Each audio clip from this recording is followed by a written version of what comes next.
Okay, this was a photo walk that didn't end up so well. I was on holiday, and I went to this primeval forest, and I was so in love with what I saw. Didn't look where I was going to do.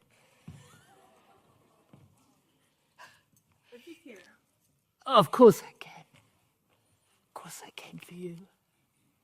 Well, thank you, actually.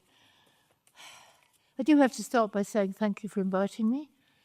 I'm delighted to be here amongst all you wonderful people looking at this really difficult area, trauma and photography. And I know there was an exhibition last autumn of the work of Jo Spence, which is the work that Jo and I did together. So some of you will have already seen some of that, and I hope been moved by it. I'm here to fill in some of the gaps, maybe. Well, you know how it is. Exhibitions can be very powerful, but I've got stories. We seem to have been 2 days of storytelling. And I must confess that I do have all these different kinds of talks. There's a talk for the photography audience, and there's a talk for the therapy audience. But I think today I'm going to be mostly telling stories, and I hope you'll like that. Because, yeah, I can do photo theory and I can do therapy theory, but I think stories are often what touch us. Stories are often how we connect.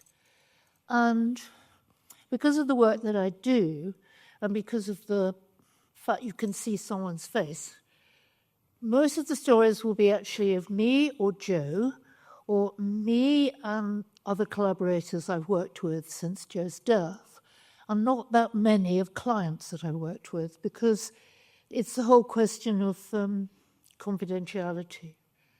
And it's one thing for me to talk about a story, but when someone's face is there, it's quite problematic. I am sharing work from one person I work with who's given me permission just to show you what a session looks like. But in general, so it's not me doing my ego share. It's basically that I've given myself permission to share this work with you. And I want to be clear about that, because it could be misunderstood otherwise. Here, I don't really write papers, I just talk, so I hope that's all right.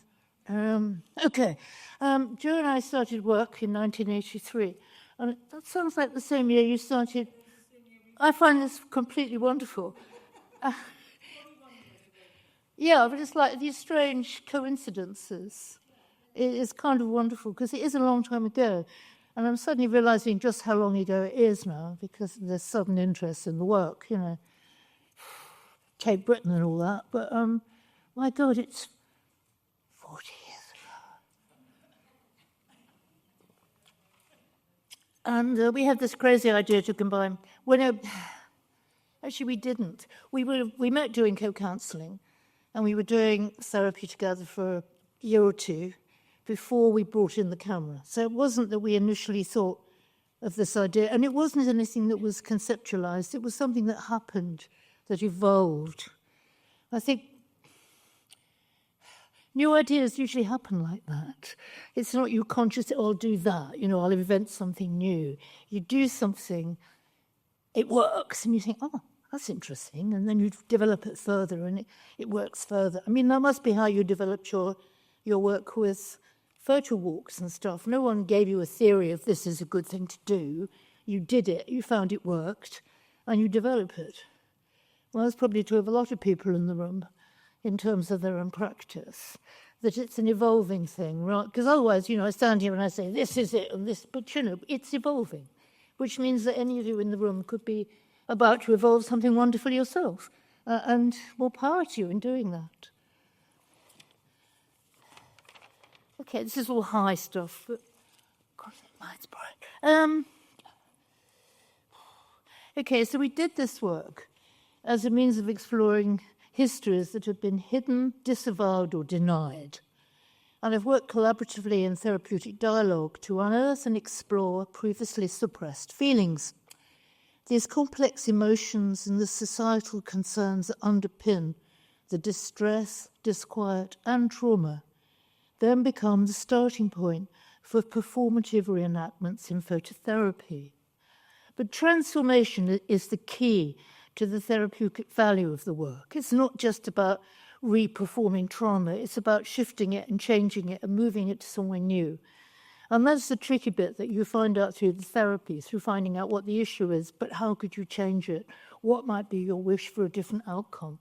Because there's no point just going, oh, this is a lump of trauma, let's make it visible. Oh. No. It's important for people's psychic development to shift it and change it and move it on. That's the therapy side of it. But quite often, the images that I show will be the trauma, because that's the good bit, that's the strong bit, that's the bit that gets them going. But it's the shift, it's the working through, it's the being with, it's the being seen, it's the being held that emotionally that does the job. And the images I show quite often will be the powerful ones, because, that's the ones people choose, that's the ones they like. You've got one, yeah, I love that one. They don't necessarily want the calm one, the finished one, the smiling one, the thank God that's over one. They should work through a whole trauma, and at the end there's often that kind of peaceful, I probably won't be showing you those, but just know they're there. And every single session that's worked through, it goes from kind of okay to fucking awful and then out again. And that's the pattern. You start out, you go into the deep, dark, difficult stuff, because that's what I work on, that's my business, deep, dark and difficult, and then out again. But that's what you always have to aim for. There's no great value in just going here, because that's often where people, particularly actually in terms of the people who come to you, people are often starting here. You don't really want to just stay here, because, that's where they came from, that's where, well, that's the fuck. Okay, now what can we do to make you begin to shift your belief system, make you move, make you change a little bit? Because, this stuff doesn't solve everything. I sort of thought it did when you started out, but 40 years on, I know it's not as simple. It's a long, slow process, but it's worth it. Okay. Phew. The formativity of speaking one's story in response to the family album images, which is what we were doing in the workshop, and the acts of performance of the multiplicities of the self and others within re-enactment phototherapy offer different strategies for engagement with the image and that which the image may show or occlude, hide, in other words. Sorry, some of this language is a bit posh because it comes from, proper articles. Play. The work is about play. It doesn't always seem that way when you see the images, but it is strangely playful, which allows the freedom to take risks in the safety of the therapeutic relationship. An embodiment. It's very much about the being in the body, being present in the work, because the body speaks. The body speaks very eloquently, and it speaks its truth. And in the process of that, and in the process of seeing the resulting images, becomes an ownership of the shifts and changes. And it's that ownership of the learning that is the therapeutic outcome. Oh, okay. Let's get going with some pictures. Oh. Yeah. I tell stories, lots of stories. This is really early work I did with Jo. And I put it up because it shows a session. Jo started with this image of her as a latchkey child.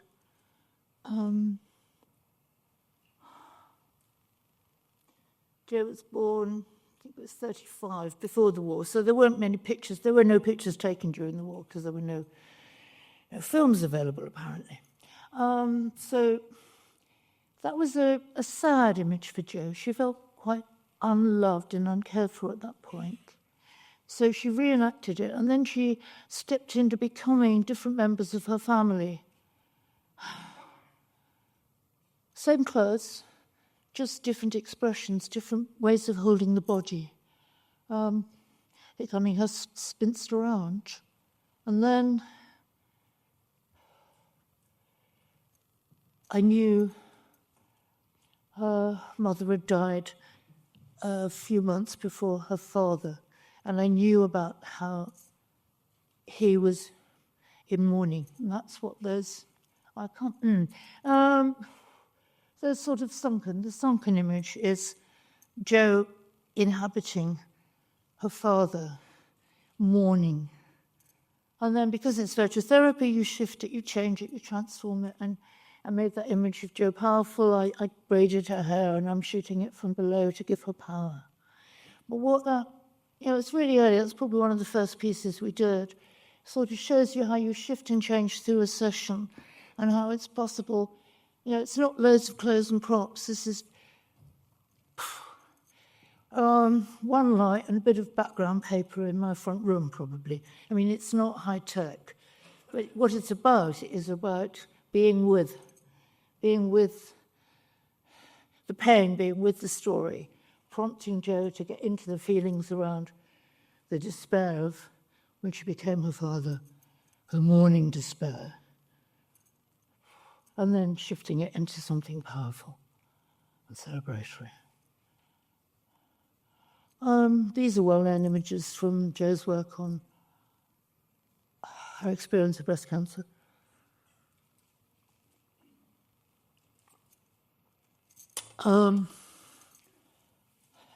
Feeling infantilized in hospital, and the moment when the surgeon came up and put a cross on her breast and said, "This is the one that's coming off," and she said, "No." I refused a mastectomy and chose a lumpectomy. Now, you can't photograph that at the time, so it was very important for Jo to reenact that moment, to make that image, and to take back her power. And of course, that's become a real iconic image of Jo's practice. But Jo herself said she didn't want to be always framed within the cancer experience. But because of the power of this work, I think it always is something that will echo. And because, this was very pioneering work to do at that time, most people were making work about, there's a poor person in hospital. This was a person who'd been through cancer saying no. So she embodied the experience rather than being an object of interest. She was the subject of interest. Well, if you'd ever known Jo, you'd know how important that was. Some personality was Jo. Family album work. I love this image of my mum with her sons proudly wearing her suit that my father made, of course, because Dad was a tailor. And when you go to a high street photographer, this is in the 1930s, probably about 1936. You look your best. That's what you do. You're paying for it, it's a picture. It's not like us with our Indus photographs, So I got actually another one of the jackets that my father had made, and tried to make myself look like her. I painted this narrow lips. It was quite shocking when I did this work because I didn't realize, seeing myself as my mother in the mirror. It happened to all of you. You start seeing your parents in the mirror. Depends how old you are. It sort of happens around, I was probably about 35 then. Starts to happen about that age. It's very odd. It's very odd. I'm used to it now, of course. I'm probably seeing, whatever. But, it's like, suddenly, oh my God, it's there. People go on about you look like. And you're not really aware of it until you consciously make yourself look like. And it was, in my case, it was taming the hair that did it, and that smile that she painted on. She always put on her lippy, even when she was off to hospital. Lippy. Anyway, so that's me as my mum. But, because there's always a but. What, of course, it was really about. She's a working class woman. She's doing her best. She's looking smart. It's all like, yeah. But it's a strain, keeping up appearances. And she's telling me, too, that life is hard, work is pain, you won't get what you want. And also never get married. I was very good, I didn't get married. I did obey her. But, there were a lot of quite oppressive messages she was giving me, despite this performance of, I'm smart, but actually it's a real strain doing all this, managing all this, getting by. And to me it was important to unpack that image, as well as she loved looking good in that jacket. So I have to have that one with her smiling and loving it, because she did. She loved, oh God, how many stories have I got time for? When they were courting, such a good story. They were very young. Mum was married when she was 17. They'd go to the pictures, and she'd like something, and Dad would make her the outfit. Bloody good, eh? She loved looking good. So I had to acknowledge that side of her as well. Not just the long suffering, but I do like looking good.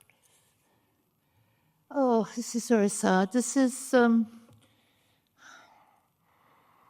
Jo was a very small child, I think 3 or 4, when war started. And kids were evacuated from London. They were sent away for their own safety. But of course you can't explain to a young child the reason why you're being sent off with a label around your neck to the other, what they felt like the other side of the world, probably.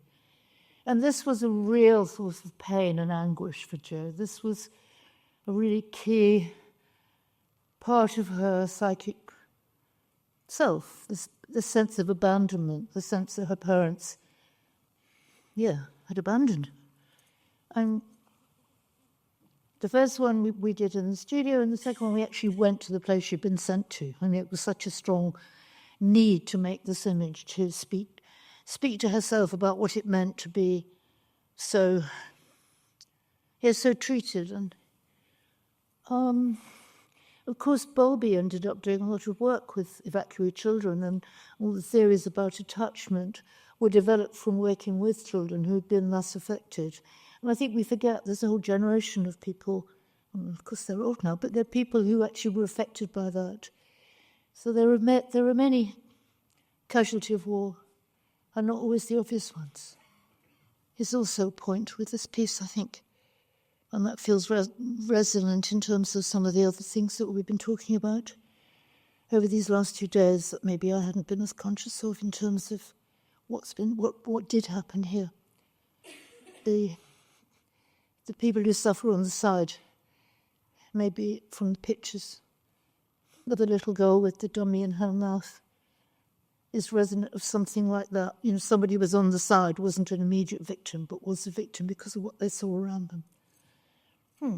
Heavy. Okay, Jo and I realised we spent a lot of time looking at ourselves, but have a look at our mums as well. So this is Jo's mother going off to work, removing the evidence and making the meal, double bind, double shift, double crossed, the way that women do 2 jobs but aren't always recognised for that. Currently on at Tate Britain.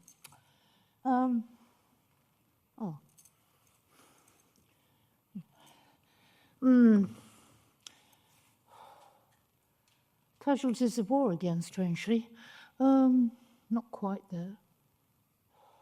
Okay, my grandfather drove a bus, and during World War I, drove troops to the front.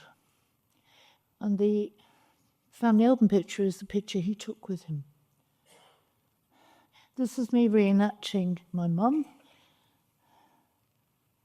And she had this story she'd tell me. I got really pissed off. The story was, when she was 6, I think, her mother forgot her birthday. Take that one in for a start. And then she probably prompted her on my birthday. And sent her around the corner to buy a spoonful of jam. Okay, that's a birthday present. That's all. Okay. I was, not very... I got quite bored with that story. It was so long suffering, it's, oh my God. All you got was a spoonful of jam, and look, you've got all this now. You know, you can imagine when I was maybe a stroppy 11-year-old. I think about that story. It's a bit violin, yeah? Okay, this is what you learn doing phototherapy. So, I reenacted it. I got a little dress, so anyway, I found a garment that looked a bit... Mum is the little one in the middle, by the way, that's my mum. And made this beautiful setting with the aspidistra and the chenille tablecloth, which is what my granny had, and there's a picture of my grandfather there, and she's got the spoonful of jam. But it's not the spoonful of jam. She's worried her father's not coming back. That's what it is. She's terrified. There's this man who adores her, because her mum was obviously quite indifferent. She couldn't even remember her bloody birthday. But her father adored her. And then she was 6, terrified that he wouldn't come back. Okay. But we had this ritual where strawberries were rare when I was a kid, okay? Mum would take one and spread it on a spoon, on the slice of bread. Just one. And give me the rest. Okay. So there we're enacting the Alice Miller thing about, you know, parents give to their children what they didn't have. Yeah. So I'm standing in for her as a child, receiving what she needed to have when she was 6. Yeah, but hope you spotted that slice of bread. Well, the reason I always show this work is because it really shows what I discovered through doing phototherapy. I never would have discovered in talking therapy. I never would have made that link between that slice of bread and that slice of bread. If she was doing reenactment. Okay. That's on at tape 2. Just tiny pictures though, the bastards, anyway. It's on. Sorry, but you know.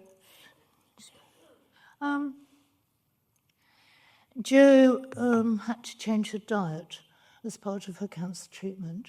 And being Jo, she wanted to do something that kind of was excessive about sugar. So she kind of covered herself in sugar. She got all these endless bars of sugar and just poured them all over herself. And it's kind of like, this is it. I'm never going to touch sugar again. But for one moment in front of the camera, I'm going to be consumed by sugar. So it's almost like she did this as a way of saying, I won't do that again, but just for once I'll have too much. So that's another side of the work, that you can work with something painful, like having to change your diet, but do it in a way that's almost joyous. It's only slightly shocking. Teenager, she said, well, you know, she wanted to be this Hollywood virgin bride, but really she hung out and ate chips in the corner and chatted to boys. So again, there's this whole thing about going back into one's life, finding aspects that resonate, and performing, taking the risk to do the work in public. We actually had a gang of kids watching us when we did that. I don't advise doing this work in public, actually. But that's another. You have to have a lot of chutzpah. I just realised I never looked at the clock. Oh, I go on forever anyway. You'll tell me when to shut up, won't you?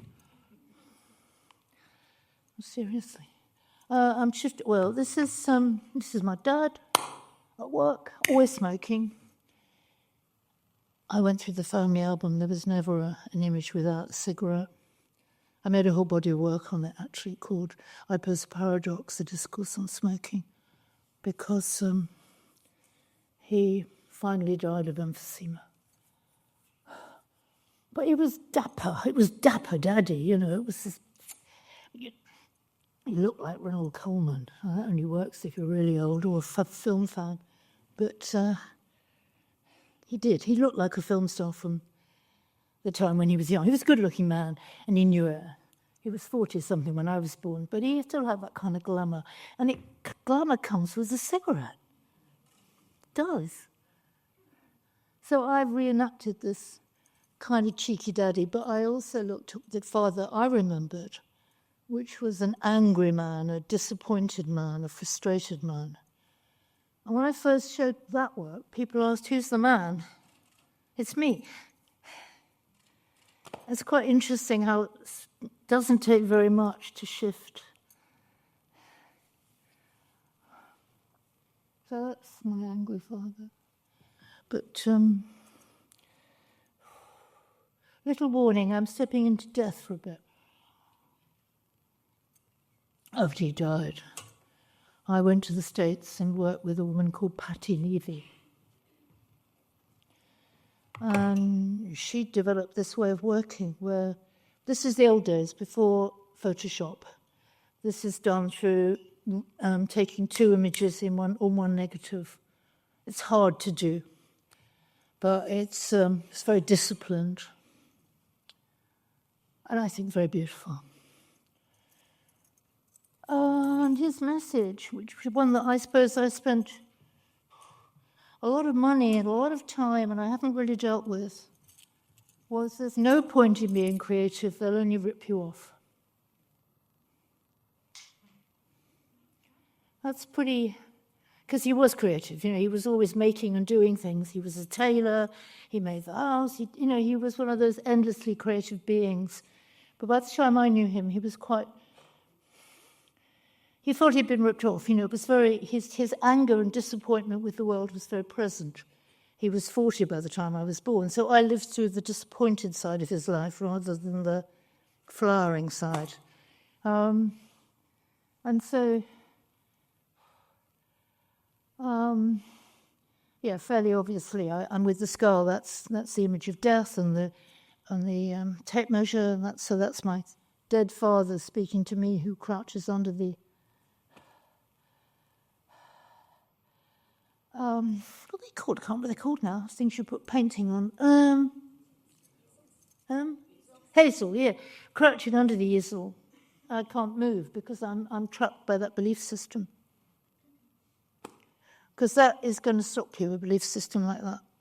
Which is why, as I say, I spent a lot of good time and money in therapy trying to work through this. And in terms of these questions of trauma, because we've been talking about trauma and some very extreme trauma in this conference, but in a way my father's trauma was that he was very creative, but in a way he wasn't able to really realize and enjoy it. And I think I've been working through that myself in my own work. And I thought, well, I've done it, but no, it's that whole thing about, can you realize it? It's tough. It's a weird thing to be creative and not be recognized. And okay, maybe I am now, but I'm 78 for fuck's sake. It's taken a long time. So, and then of course the grief, the loss, because I was very torn by the death of my father, because he was so. He did seem to emanate this creativity. He really could do anything, it felt like. So he was up there, but it was a very conflicted up there, if you know what I'm trying to say.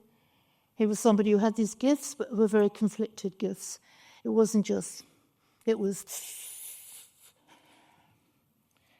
And then I tried Patty's method. It's really hard. A friend of mine found this wonderful set of dying flowers, and I just set up the camera. This was after Jo died as well, I think, yes. Yes, I was working on death a lot at this point in my life.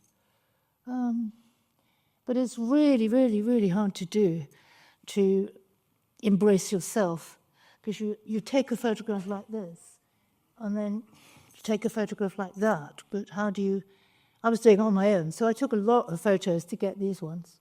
But as you can see what I'm doing, the whole idea is that a part of me is supporting the part of me that's in grief. A part of me that's in desperate pain is also being held by the part that's trying to support and contain, while another part of me is trying to reach for the future. So it's kind of looking at different parts of the self, and the way that in the process of bereavement, we really feel the pain, but we also have to find somewhere within ourselves the ability to move through the pain and hold the distress. and move on, maybe slowly. So it's very much, I call it acts of mourning. And then many years later, after my mother died, when I was emptying the house, I wore my father's suit and repaired, because this is acts of reparation. Yeah. And I was working with Kay Goodrich, who I did Outrageous with, and I'll talk about Outrageous in a bit, but I just love the way I really look like an old man in that one. I kind of do look like my dad. Certainly the sewing one. And of course he taught me to sew. And also his house with his paintings, the house that he made, blah, blah, blah. But it was like I had to, again, before I parted with the house, I had to honour him in the house by, inverted commas, becoming him. This is fun.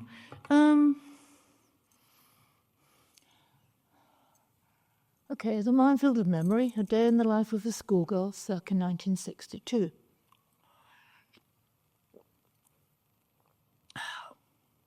So, I got a scholarship to a good school. My mum said, don't tell them your favourite food is fish and chips. It still is, by the way. I learned to speak proper. And when I was there, I was bullied and teased and effectively silenced because I had a Cockney accent. I was a working class kid, and I ended up stuttering and really not able to speak in school for about 5 or 6 years. Which is what the rather shocking image with the elastoplast is representing. So that was a mixed birthing.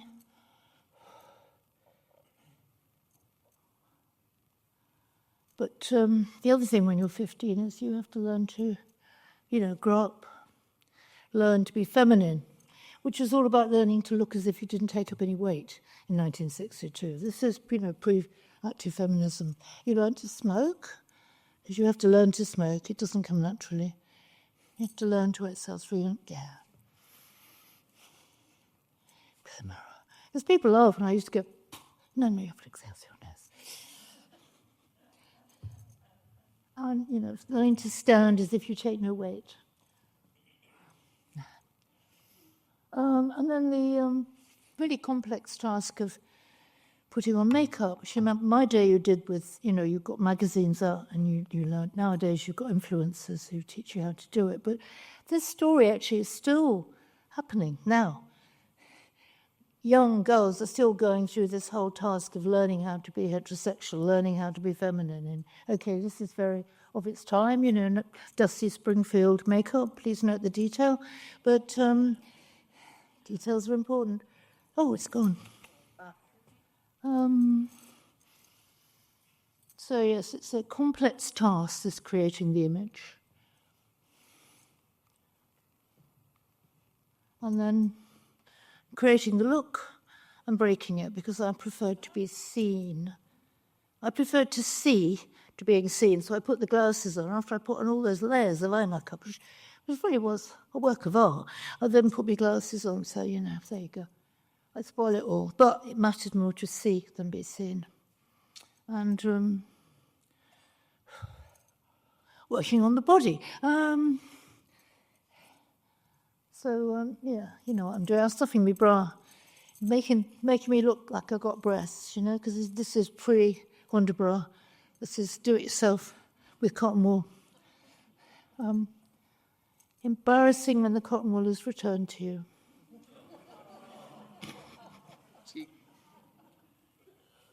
And ending up, I made this dress, ending up looking really rather old and honestly, when I got this work back, I was in tears. I felt so sorry for this young person that I had been, who'd gone through all this effort to end up looking quite stodgy. And, it was very sad to realise how I'd been entrapped by that notion of what I would now call the construction of heterosexuality, how I was trying to fit a mode that I really didn't fit. And working with young people, it's that whole question of there's a multitude of mirrors that we're being reflected by or not, and we feel we fit or not. And I think quite often at adolescence, it's the sense you don't fit anywhere. You know, you're failing at school, you don't know right for school, you don't know right here, you don't know right there. So this is actually really an essay in the problematics of being a teenager. Very much of its time, and yet I think it still echoes down the years. Stylistically, it's different, but that fitting in to a frame that doesn't fit you, that a lot of teenage people feel is a big issue. This is Jo's work on libido uprising.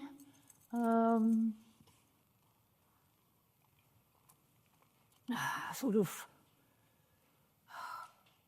flowering and sort of coming into sexuality with a lot of joy and pleasure, and yet contained by Madonna with Hoover. Yeah. Currently on show on tape one. It is, actually. And so there's this joyous expansiveness, and yet it's being overshadowed by, I do love Madonna with Hoover, and this fear, this desire and discontent, being trapped. Finally, the fear is becoming one's mother. So it's this contradiction that happens, nothing straightforward and simple.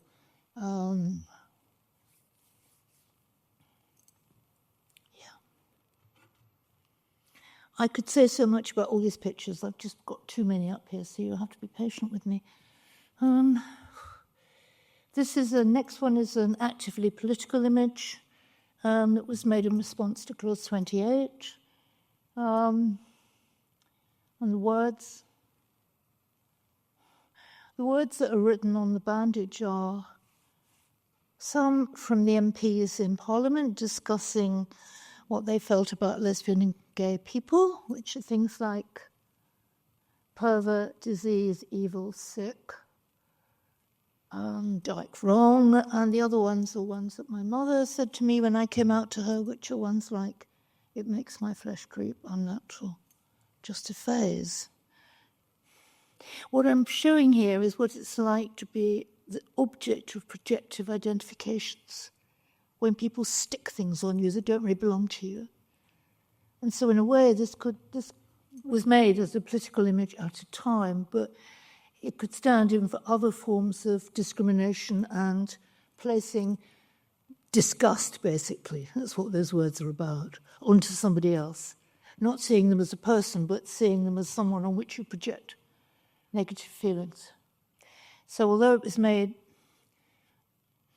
as a political act and was shown widely at the time, and that was why I made it, it also has a much greater resonance around this whole notion of projective identification. And of course, because it's phototherapy, I escape from it. But you don't just escape from that. You don't just escape from this kind of negative, you don't just escape. Okay, yes. This is an example of a session, because I thought I should probably need to show you more about how it works, rather than just always these powerful end images. And Steve gave me permission to share this with people. That's very important that I say that, and you know that. Steve came in with issues with his boss, issues around, I suppose, being bullied at work, really. And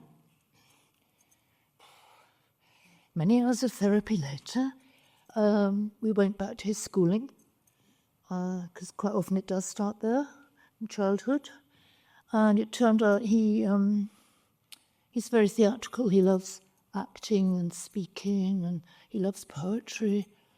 But he had a bullying teacher who silenced him, and he went to the kind of school where they actually hit kids, which I must admit I found deeply shocking.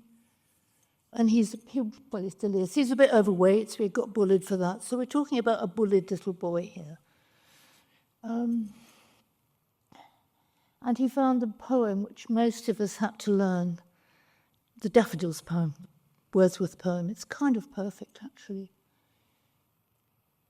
Because he talks about being lonely, finding something beautiful, and then being able to recall that, and that gives him joy. But what we're talking about is a child who was silenced by a teacher who's, so I could really understand that, because in a way I was silenced through having the wrong voice. He was silenced because this was a sulky teacher who took a dislike to him. So he dressed up as a schoolboy, and I had a gown because I never gave it back when I got my degree. So I had that, which is kind of handy as a prop. And I played the role of the teacher. All the time, this whole process, he spoke the poem. And so, he's bullied, he's feeling mush. And then, brilliantly, he shifted to becoming the teacher. He took on the role and he became even nastier. He got into role and he was really bullying. And then he went back to being the schoolboy, and he turned on the teacher, and he got angry with the teacher, and he beat him with daffodils. Bro, he beat him with daffodils. Fantastic. And then he's all the time he's speaking the poem, and then he sat down and he began to cry. He began to sob with the kind of pain of this child, which is one of the, and it shifted. Then he shifted to joy, and he was saying that poem with joy, and it was the joy of the daffodils. The joy of the daffodils. And then he ended up lying in a pool of daffodils with the poem. So that kind of shows you a session, which I think is quite important, because there's a tendency to pick the drama out, but he does say he generously allowed me to show that, and you can see how he shifted and changed, and also how the power shifted. He found the energy, actually, to inhabiting the angry teacher, and then when we looked at her afterwards, I said, do you identify? And he knew that he could play that role himself, that he could be a hard boss. So he wasn't just this victimized little boy, he could also play the hard boss. And then it was about, can you take all these different parts of yourself back into yourself? Because that's the other thing that you discover with this work, all these different parts of the self.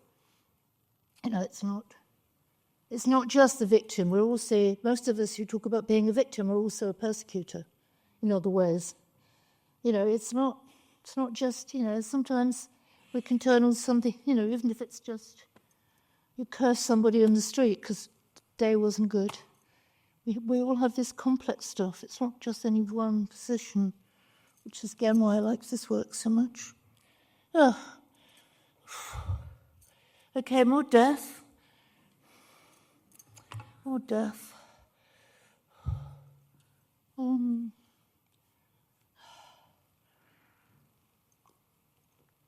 After my mum died, when I was clearing the house, and that's another whole body of work that I haven't brought today, I projected an image that was taken in 1939 of her onto the exact same corner of the house and printed it on silk as a piece of artwork. Very beautiful work. And I was off to Finland to visit a friend of mine, somebody I work with. Yeah, she's a friend, but she's a phototherapy friend.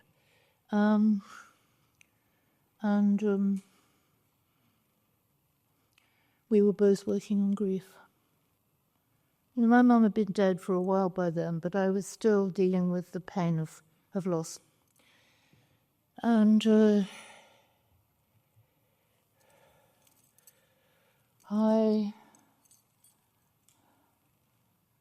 well, you know what I'm doing. And then, but this was in Finland. This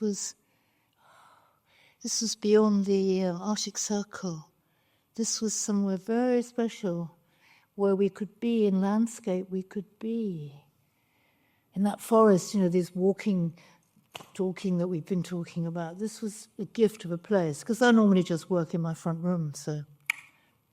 And then this whole idea that, in a way, that my mother is somehow, she's there, she's holding me, she's psychically there, as I can move into space. So that was a kind of healing piece that, in a way, I was doing with that image of my mum. But Sarah and I had a weekend, we spent a weekend in this beautiful place, and her work was much fresher because her daughter, her beloved daughter who I knew, I'd met, I really loved and liked, had died of cancer 3 months before.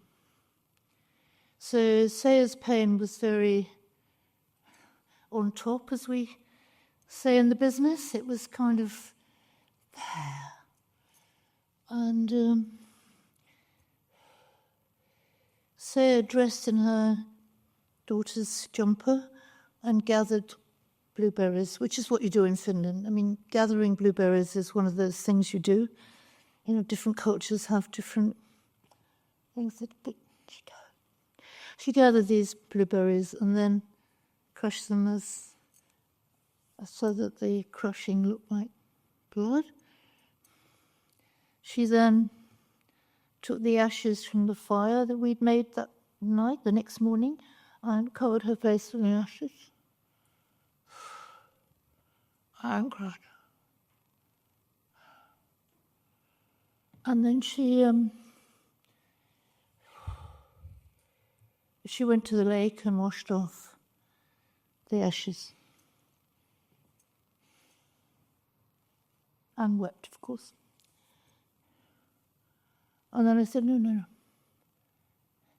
I should say the scarf that she's using to clear her face of the ashes was the scarf her daughter wore when she was being treated for the cancer, because she had a cancer in her face, and so obviously she lost her hair. You always lose your hair with extreme cancer treatment, but also part of her. She was a beautiful young woman as well. Anyway, it was all very loaded. The scarf was Mielke's scarf. And I said, no, just let it go. And the scarf fell in the water like a rose.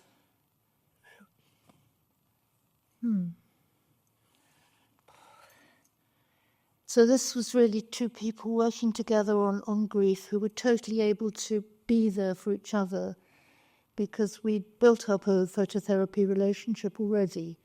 And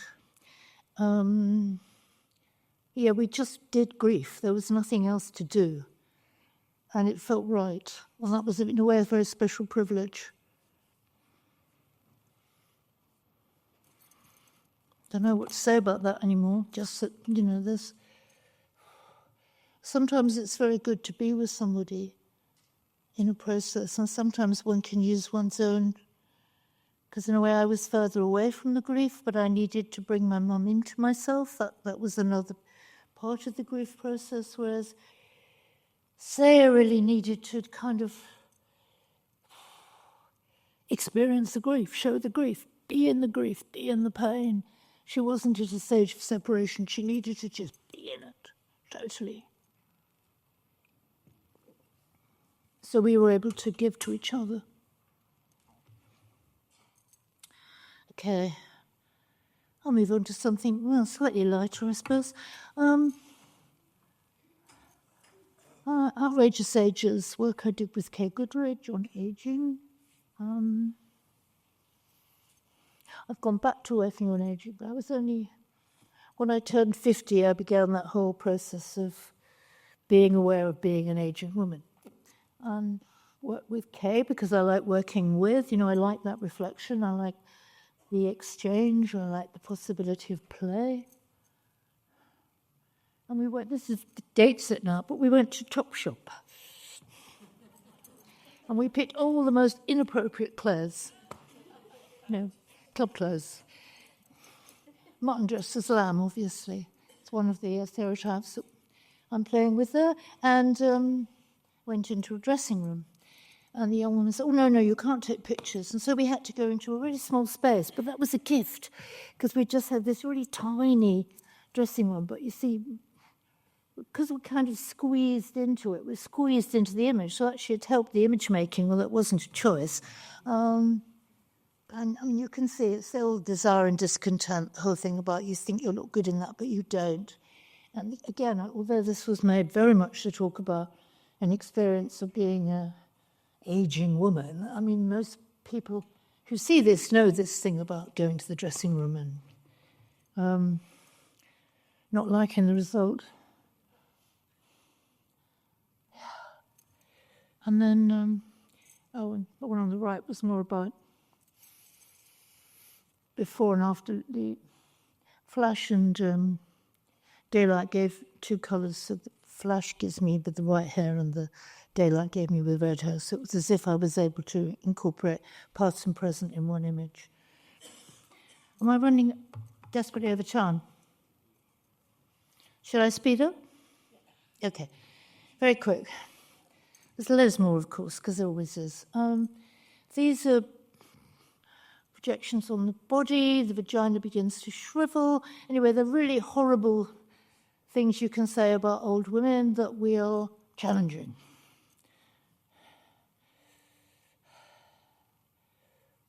You really need the text as well on this. This is work I'm doing now with Verity on aging. And we had lots of beige clothes, but we ended up liking in Mum's Best. This is the body as landscape, allowing myself to sort of like explore my body. This is my body. And saying, well, it's just flesh. Nothing terrible about this, it's just flesh. I made a really huge version of this. Why not? It's beautiful, it's a landscape. This was after I came out of hospital, feeling a bit no one cares, uncared for. I'm not going to the ball. Oh, this is really powerful work. I didn't put myself down for sainthood. I did not put myself down for sainthood. This is about being a carer. This is about being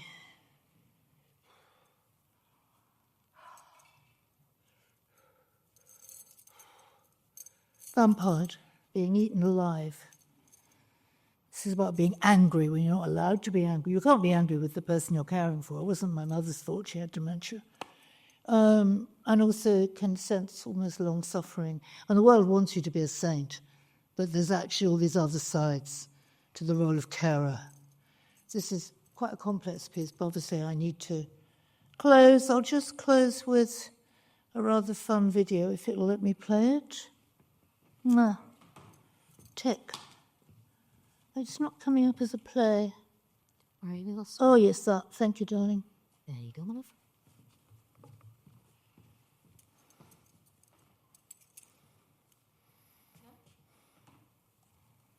Yeah, I think it's playing. It's quite slow to start. Yeah, that's it. It's playing.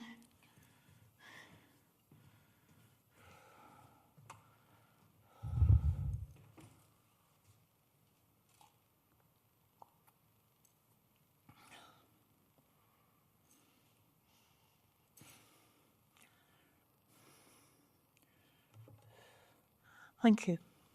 Oh, I wasn't playing it again.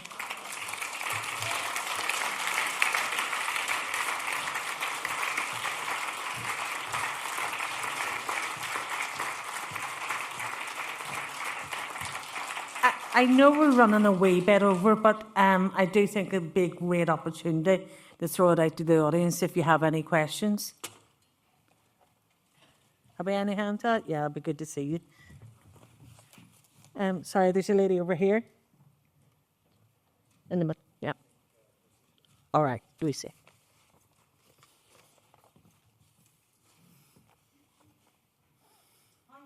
Hi, Rosie. My name's Charlotte. I'm a photographer and visual artist.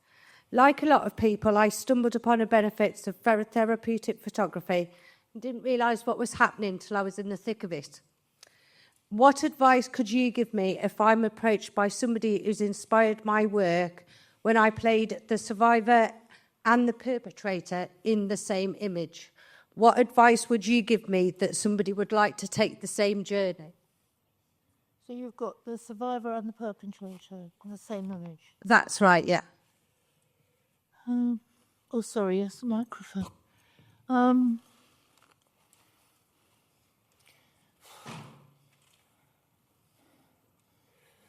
I think a process rather than a single image. That's always the problem. And I know I've been showing a lot of single images here.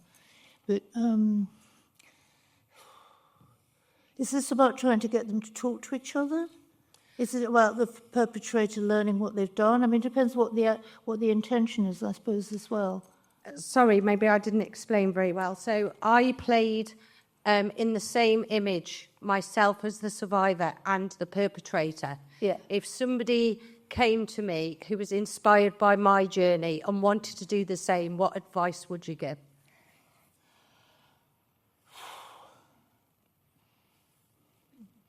Do it.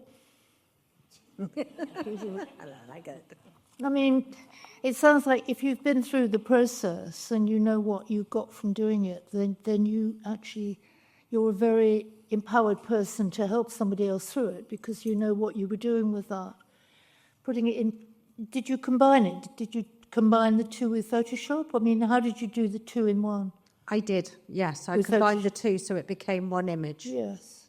Because so you made them as separate images and then brought them together. That's right, yeah. Right, so I think you need to unpick the process for the other person so they're aware of how you got there.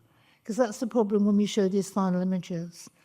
And in a way, maybe you need to show that, yes, it was necessary to be in the position of being the subject of abuse, and then what it meant to be the other, the violent one. But in a way, that's what the Steve work was showing. It wasn't as extreme, perhaps, but it was a form of abuse, that he was beaten as a kid, and that he took the power.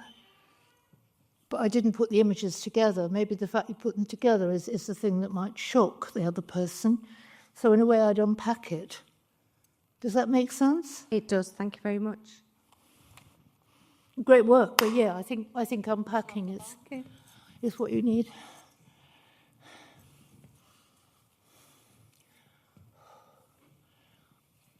Hi, Rosie. I'm Edel. I'm a holistic creative therapist. I'm really interested in hearing a lot of talk about play today and how play has been a massive part in what you've presented today. My question is, how do you incorporate play into the process of processing grief? Well, the work in Finland doesn't look playful, but actually gathering those berries and sort of saying, yes, just do that. And Saya was walking in the forest and kind of embracing the trees in a way that it was totally in pain, but it was also very playful and joyous because in a way she was re-inhabiting herself as a child and her daughter. So although the images I present show the extreme of it, it was like, yeah, go into a forest and gather berries. So it is the act of reenacting that the act of reenacting is the playful part. Yes. Fantastic. Thank you so much. Yes. And just letting yourself. It always looks quite heavy, but it is actually quite playful because you're encouraging the other person. And, it's almost like, go for it. There's quite a lot of go for it that you offer the person who's in front of the camera. And I know it can look very distressed, but there is no, that wasn't playful. I think that's it. Yeah. Yeah, there's going to be two more people. I'm sorry, but we could go on all night here. The gentleman in the turquoise outfit and the lady here with the red scarf, is that? bag, scarf, whatever it is. There, bag. Thank you, Rosie, so much. That was really inspiring. I'm John from London. I run therapeutic photography workshops. I really was interested in the journey you talked about, kind of going down into the deep and difficult, and then coming out again. I suppose my question is how intentional, or how much do you know in advance of what the way out is, or does that just naturally come out in the work? Because we're talking photography, it's photography you see, but what you're not seeing is the hours of counselling before and afterwards. Mm. So, in a sense, the transformation is usually planned, and it sometimes happens as a gift by chance. But it's always part of the process is to know where it's going. You can't take somebody down deep, difficult, and just leave them there. So there's always a sense of, well, what would you like the shift to be? Where would you like to be? What was your attention? What's the contradiction? So it's always part of the process before the photography starts. Okay. It's always planned. And yet sometimes things happen by sweet chance. But there's always a notion of going somewhere. Okay. Because there has to be, otherwise it's abusive. This lady here. Thank you. Thank you. To be fair, mine's quite similar to that. It's about, I read about the scripting beforehand, or the kind of planning it beforehand, the idea of that. How much of that, is there a place where I can learn more a little bit about that side of it, how to plan the image, or how that theory is behind the planning of the image, if that even matters, or if I'm just fixed on it for some reason? Well, I don't plan in that kind of rigid way because I don't like planning. I hate having to book holidays 6 months ahead. I hate the fact I booked to stay in lovely Belfast when I'm fucking crippled. I don't like plans. But it's there because you have a sense of the person. You have your note down. If you're the person, if you're the photographer therapist role, then you're asking where somebody wants to go. You wouldn't officially script it with them, almost like no, not that. A screenplay. Not that formally. I like things to evolve, but there's always a notion of where it's going, and I have to keep that responsibility and take it there, but not as okay. We'll do photo 1, photo 2. It happens in the moment. I mean, one of the problems is these are still images, but it could be a video. I mean, there are grabs from a moment. It's not like. It's not like that. It really isn't. And I think that's often something that people misunderstand. It's very much the photographs are grabbed during the process of doing something. Does that help? I mean, you do need to have a sense, and I think you do as well, because if you're working with someone else, they need to feel safe, that they have somewhere to go. But it's your job to find out what that would be, and it's their job to be aware of it. But in the process, if you're the phototherapist, it's your job to get them there. But I mean, I just thought, that's a rose. The one with Saya. That wasn't planned, it was a rose. It's about being there. Just knowing from here what's right. Well, can I just say thank you, Rosie? And as they always say, leave the best to last, and you certainly have been an experience. Everybody, a round of applause. Thank you.